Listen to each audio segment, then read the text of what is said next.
As a dietitian, people always want to know what I buy. But today, I'm flipping that. I'm gonna be honest with you, there are 10 foods that I just don't put in my cart anymore. And what I choose instead has saved me hundreds of dollars and helped me feel my best. And honestly, the taste and the quality are so much better. Today, I am sharing 10 foods that I've stopped buying at the grocery store and what I buy or make at home instead. Now, I wanna be really clear. This isn't about perfection or judgment. If you buy these things, that's totally fine. Here's the thing, I didn't make all these swaps overnight. This has been a gradual process over years. Some of these swaps I've been doing for almost a decade. Others are definitely more recent. And here's what I love about this list. Some of these swaps take 30 seconds. Some do take more like 30 minutes, but all of them have made a significant difference in my life and my health, whether that's saving money, better taste, or just feeling good about what I'm feeding my family. My goal is to give you ideas and options. Try one or two of these swaps and see what sticks. It doesn't have to be all or nothing. Pick what works for you and your life. Because as a dietitian and a mom of 3 boys, I am all about nourishing healthful foods, but I also believe in food freedom, balance, and ditching perfectionism. So let's dive in. Salad dressings. I, or more like we, in my house, make our own salad dressings at home. And honestly, I can't remember the last time I bought bottled salad dressing from the grocery store. Most store-bought dressings are loaded with added sugar and salt, way more than you'd ever add if you were making it yourself. And some of the even light versions are actually higher in sugar to make up for that reduced fat. And don't even get me started on all the preservatives and added ingredients that are used to keep them shelf stable for months. Making your own salad dressing can take literally 3 minutes. Just whisk together some oil, vinegar or lemon juice, some mustard, and your favorite seasonings, and that's it. Give it a little shake in the mason jar. That's my favorite way to do it. It tastes better, you control the ingredients, and it's way cheaper. I'm talking about pennies per serving versus $5 to $8 per bottle at the store. And if you want a creamy dressing, Greek yogurt ranch is it. Greek yogurt, apple cider vinegar, plus spices, and ranch is done. Now onto shredded cheese. I bought shredded cheese in the prepackaged bag from the grocery stores for many, many years, using it in everything from tacos to pizza, salads, quesadillas, all sorts of meals. Now I buy blocks of cheese and I grate it myself. And the flavor is just frankly better. The bags of shredded cheese from the grocery store are coated in some anti-caking ingredients so that the cheese doesn't clump together. And with those added ingredients, the cheeses don't melt as well. And if you've ever made homemade mac and cheese or grilled cheese and wondered why the cheese is kind of grainy or separates weirdly, it's likely because of those anti-caking ingredients.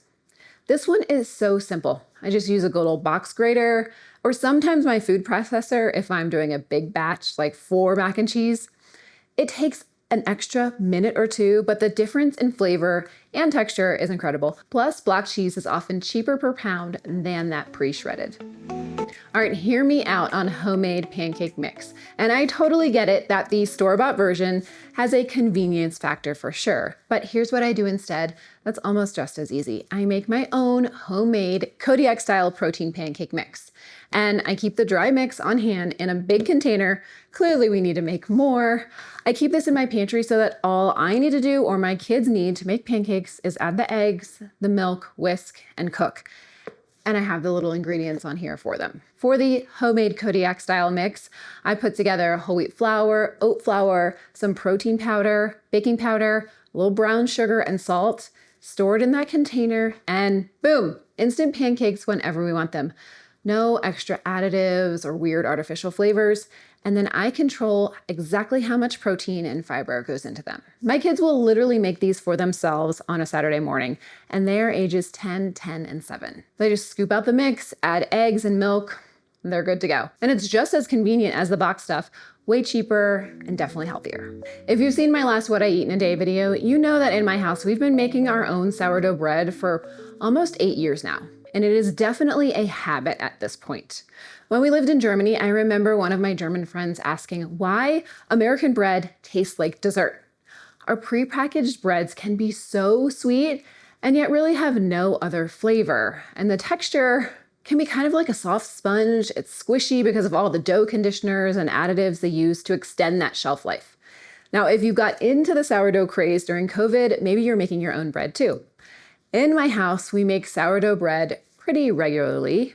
And actually, there's a loaf right there in my mixer. And there's nothing like a fresh loaf with that perfect crust and tangy flavor. We also make homemade English muffins from our sourdough starter, which my boys use for their lunch sandwiches for school. I make homemade burger buns for, you guessed it, burgers and sandwiches. And I also love sourdough tortillas. We don't make those as often though, because rolling and cooking takes a long time. But when we do, they're so good. Once you get into the rhythm of making your own bread, it becomes like second nature. Yes, it takes time, but most of that time is hands off while the dough rises, just like this. The actual work, maybe 15 to 20 minutes, but the flavor and the texture and the quality, absolutely worth it. Plus, I know exactly what's going into our bread: flour, water, salt, and thyme.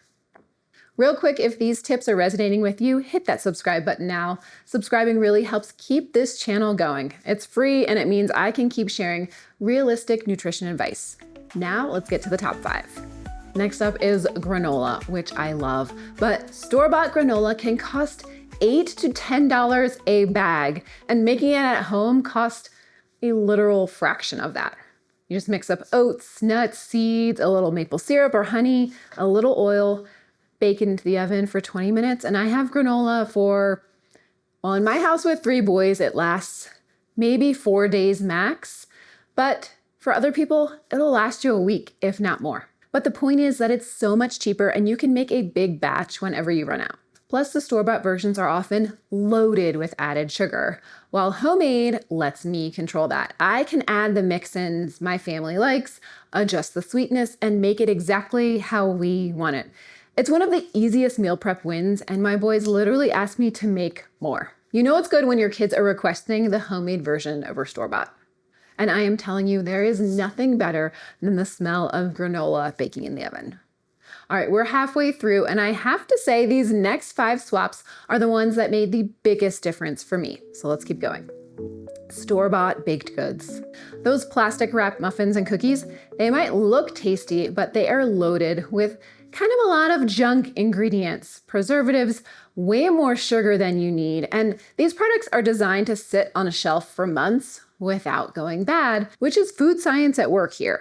What I do instead is batch bake things so that I have them on hand. I'll batch bake muffins or cookies on a Sunday, freeze them, and then grab one when we need a snack or those treats for school lunches. And in my sweets, I'm always using nourishing ingredients when I can. That includes oats, natural sweeteners like maple syrup, dates or honey, whole wheat flour. There's always going to be some sort of fiber and nutrients happening instead of just plain old white sugar and white flour. And we get that fresh baked taste with real ingredients, and I know exactly what's in them. My kids certainly love having homemade treats, and the bonus is that your house smells amazing when you're baking. This one is so easy for me because Devin makes his Sunday waffles every week, and then we always have leftovers, which go into the freezer for a quick breakfast during the week. They reheat perfectly in the toaster, taste way better than store-bought ones, and we're not eating a bunch of preservatives, extra sugar, and other junk. My kids love them, I love them, and it's become such a routine in our house that I don't even think about buying frozen waffles anymore. So, the tip: make extra, freeze them, and your future self will always thank you for it.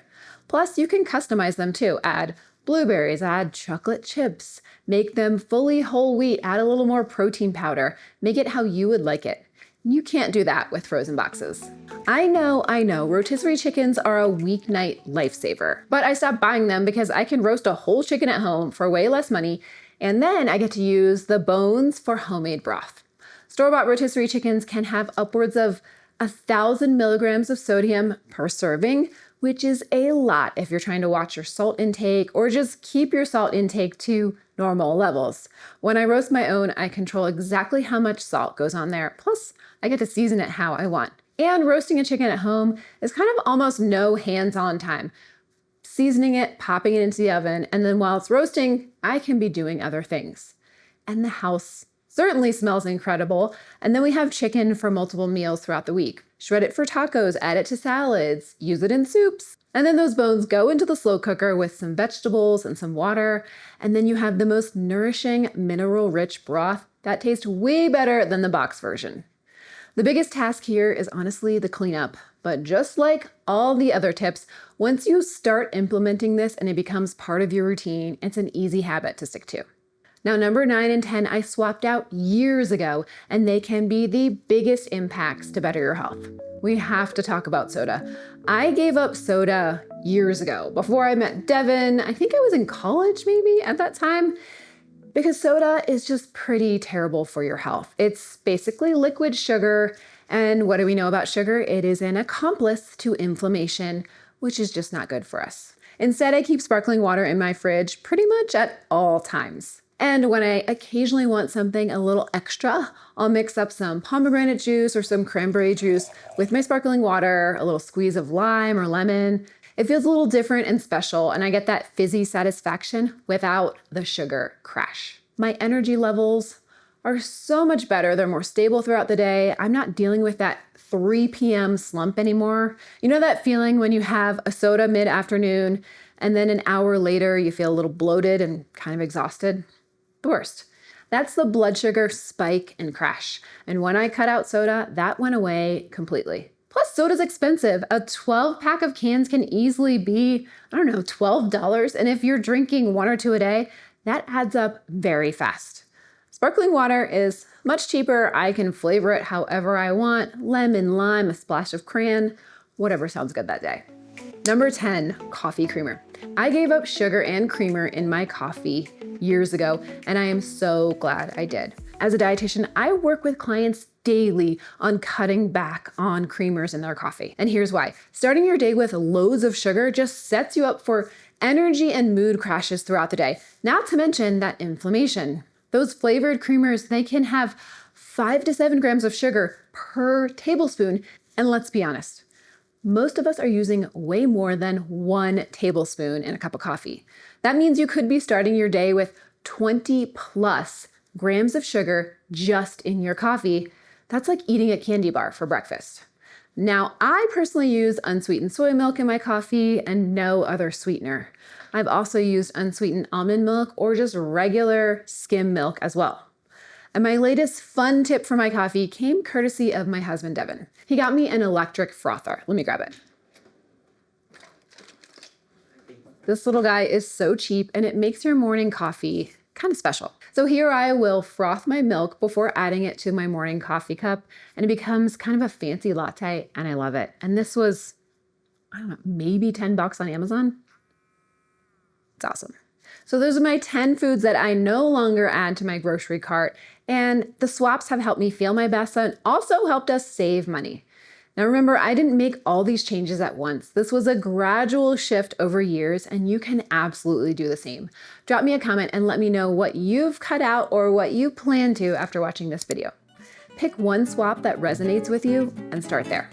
And for more grocery saving tips, click the video on your screen right now for my meal planning tips video, where I share how my family saved over $500 a month with meal planning. And I will see you over there. Until then, eat well, be well, thrive.